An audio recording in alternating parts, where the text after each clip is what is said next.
Peltonen M95 Ranger Puukko. Let's check it out.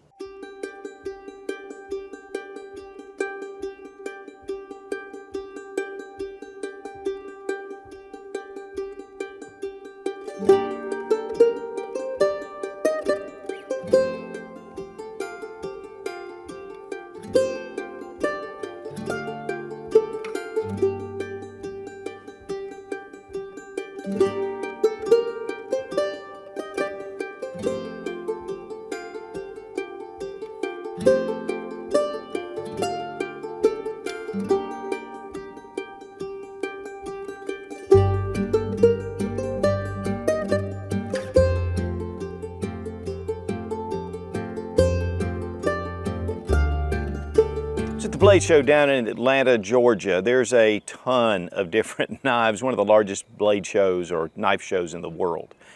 Came across this knife, and this is the Peltonen M95 Ranger, but called the Puukko, which is a traditional Finnish knife. These are made in Finland. They're NATO approved, and they actually serve in the Finnish military. But as I was stopping by the booth, what really caught my eye was not only the look of the knife, but this sheath system. This is really excellent. It's the easy lock sheath. We'll take a good look at it. It's really quiet, secure fit, and yet you can pull it out with one hand. While I was there, I met the owner, J.P. Peltonen, and he was a captain in the Finnish military. And back in 1995, he was serving in Lebanon and came across an American military knife. And it inspired him to make a design based on the traditional Puukko, but yet being able to be used by the military. These are now currently used by the Finnish military. In fact, they're NATO approved. We're going to take a look at all the details, and we're going to test it out and check it out. But this is a really cool option for a number of different tasks, and also as a knife to carry into the field. They also make some other models, shorter blades, but this one is the full-size M95, and this really drew my eye. And I think it's a really interesting knife to take a look at. You know, there's a lot of knife designs out there, but I found that having something really interesting, you know, it just intrigues me. And it's one of the things about the Peltonen M95 Ranger. This is the Puukko design, which is a traditional Finnish design dating back hundreds of years, even back to the days of the Vikings. But more of a utility type knife. And typically, they're just used for different small tasks and a lot of carving. But this was really designed as a military fighting knife. But there are some properties about this knife that make it excellent for the field, excellent for possibly bushcraft. We're going to test all that out. I didn't want to scuff it up before I brought it out. I wanted to show you a lot of the details. It does have this Teflon finish on it, and it's a PTFE. It meets food safety standards. It reduces friction. And one of the things about like a anodized knife or something, even Cerakote has a little bit of just tack to it. This is a very slick surface, and obviously that Teflon does that. So it reduces friction, and it keeps it from getting so dirty, from dirt adhesion. And it protects against corrosion. Now, there are some different styles. In fact, there's some that are uncoated with the grind all the way up. You can get a number of different styles and a number of different colors. I chose this kind of a desert theme, but you can get it in green and black as well.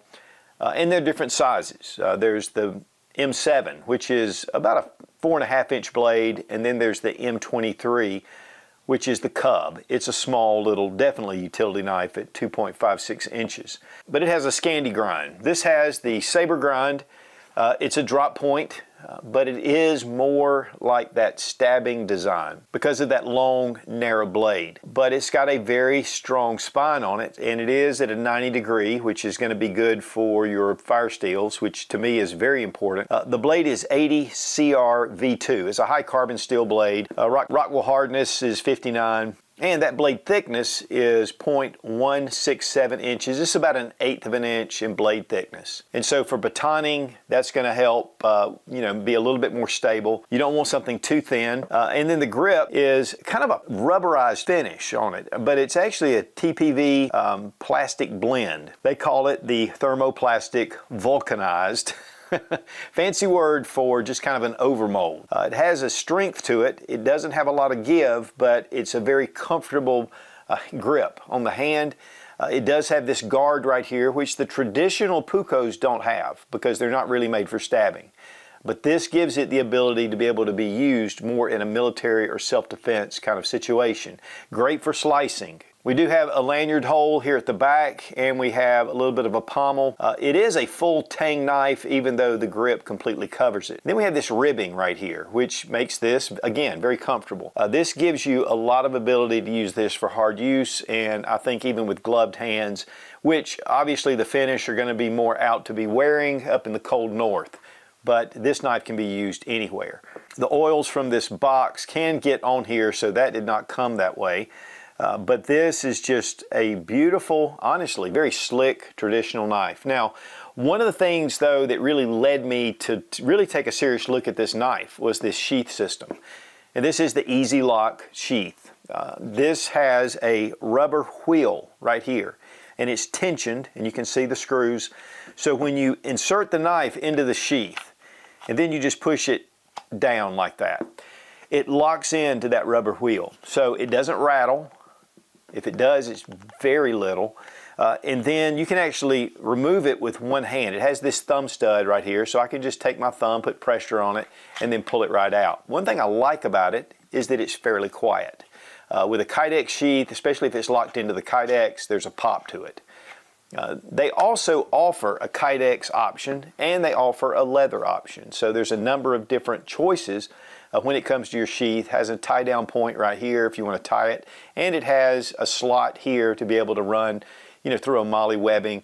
A lot of the guys that carry these in the Finnish military actually attach it to their plate carriers in the down position so they can get right to it.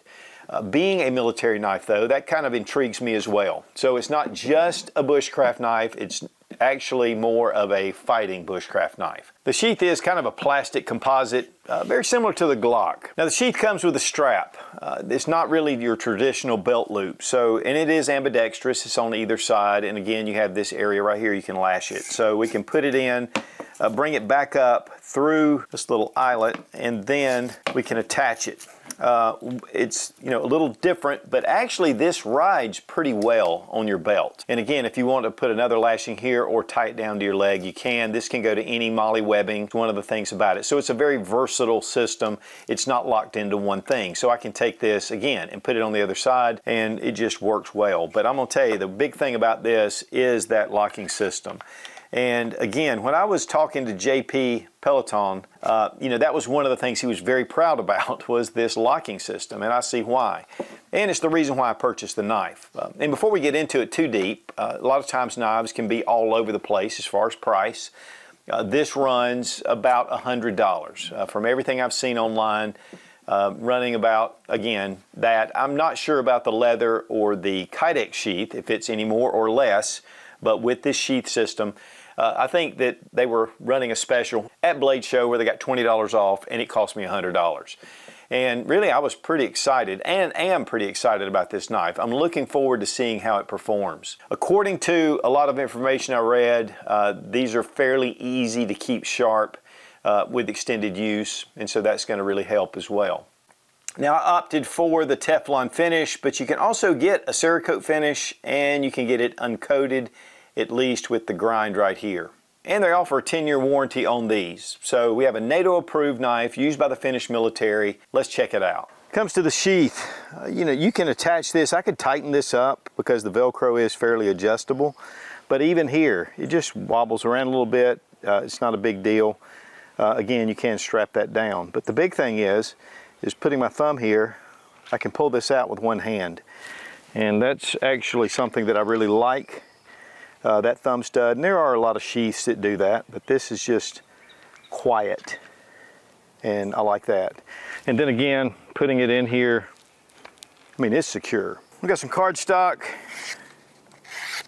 Yeah, it comes sharp as sharp, super sharp. Paracord. Yeah, just right straight through it. We're going to double it up. Let's get it.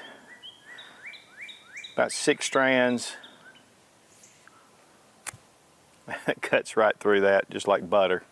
Here's some packing foam.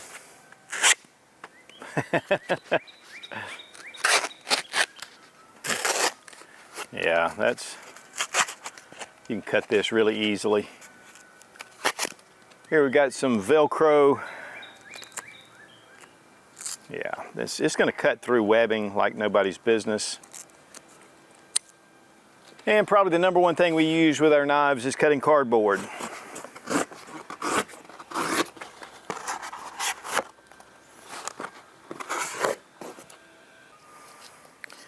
Cut this bark away.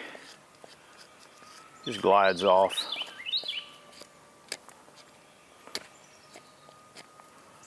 I really like this cutting edge. I thought maybe because it was so narrow it may have some issues, but it looks like it's doing pretty good. Does a really nice job of feathering. Just slices. And this cedar has some knots in it, but it still just kind of cuts right through it. Let's try some notching. Get some of this out of the way. I mean, it just slices through it like paper. Has a good bite to it. Tends to bite down into the wood.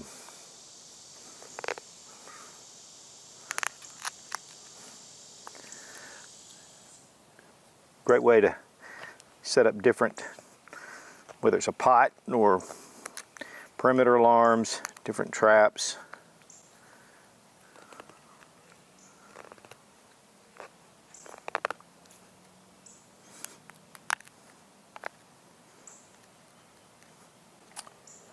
Not bad for notching. Need to make tent stakes.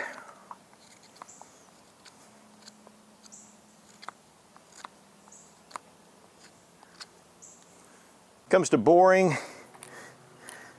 It's got a good strong tip. And it comes down to a nice point. It's pretty thick here.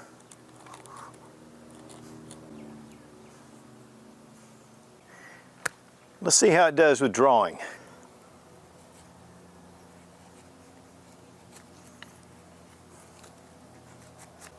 Makes pretty light work of this wood.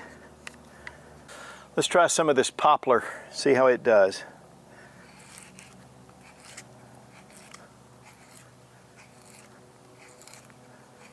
Doesn't take long to get quite a bit of shavings.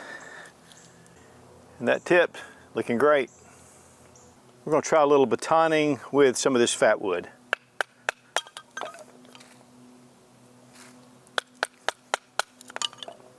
Ooh, I love the way fat wood smells. Of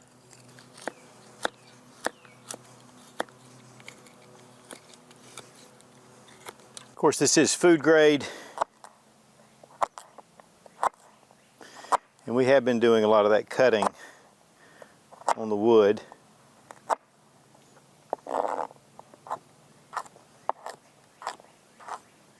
Well, tangerines typically you just go ahead and peel, but we're just going to go ahead and cut these. Easy enough. Go ahead and we're going to baton smaller sticks too.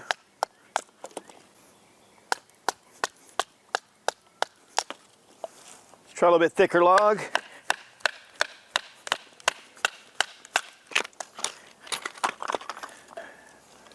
These have been seasoned for about 3 years. This stuff's just hard but dry.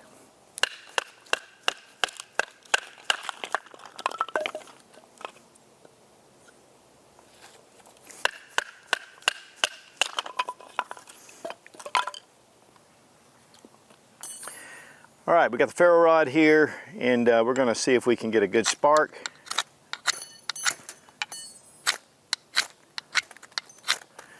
Okay, we got it lit. It's not a super sharp 90-degree angle. I had to give this a little bit of roughing up. It slid on it before, but otherwise we got the fire going. Well, we got quite a bit of fire tinder in short order, and it's just really a good processor, but also obviously good for a lot of different things. And then with that blade shape, it's going to make it a great fighting knife. We've tested it. You can see the scuff marks on it, all the batoning, slicing. Wow, still very sharp.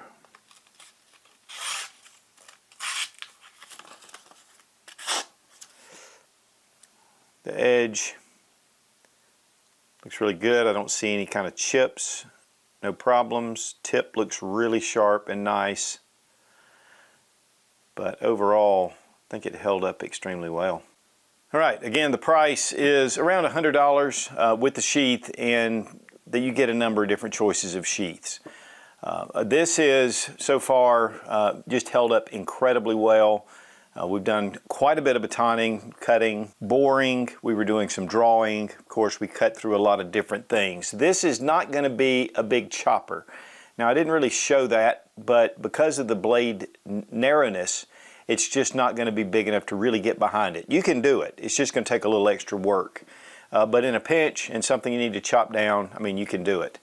So overall, I think it really performed very well. Now, the finish, of course, we did a lot of batoning, and that typically wears on the finish. There's some wear marks, but not too bad. You know, and I wiped it down.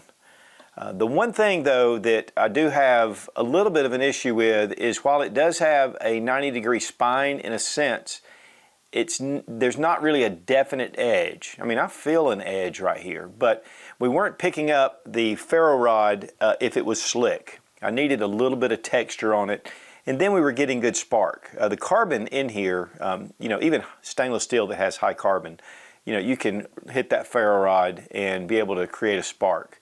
And we were able to create a fire. So I'm not going to give it a massive ding, but I would like to see that maybe with a little more edge to it. Really, the bite on this was excellent. I mean, getting in there and feathering, when I was creating the notch, it made it really easy, creating tent pegs or stakes, doing all kind of work that you're going to be doing with a camp. And of course, the batoning, it worked out great.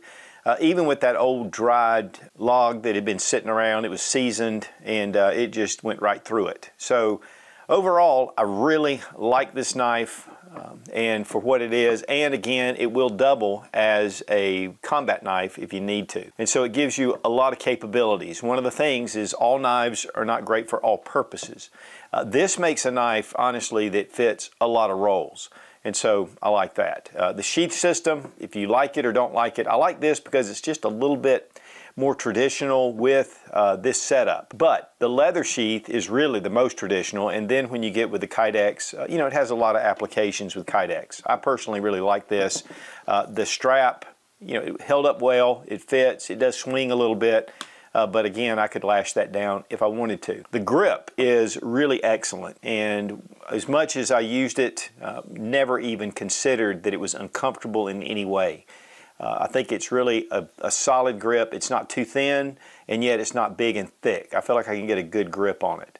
And really doing some carving or things like that, I think this would actually do okay. It's just a little bit long. But getting into this area right here, I think you could really get some fine detail work.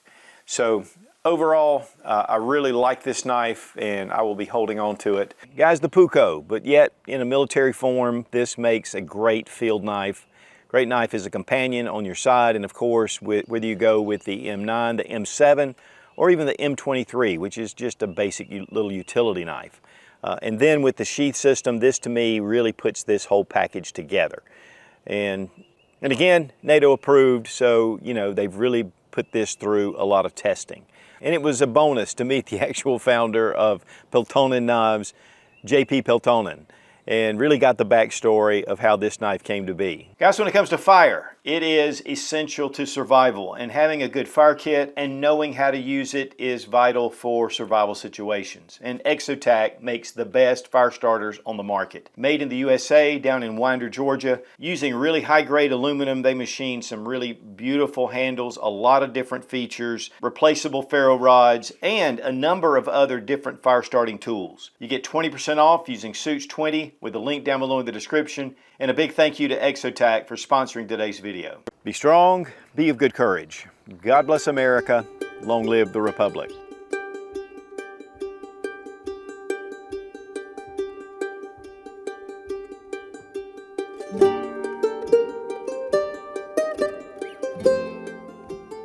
Peltonen Knives out of Finland have been in business since 1995. They produce military. But first off, it has a 4.68 inch blade, Nope, nope, nope, nope, nope, nope, nope, nope, nope, nope, nope. While a number stood out, the Peltonen, not Peloton, not Pelotonics, not Pooty Patty. Really what caught my eye, whoops, was what's falling out of my hand. I was down at Blade Show down in Atlanta, Georgia, and came across the Peltonen Ranger. Really very pointed, okay, pointy, really pointy. This is a traditional Finnish knife. No, it's not traditional. This is definitely not a traditional Finnish knife. While I was there, I was walking through and I found the Peltonen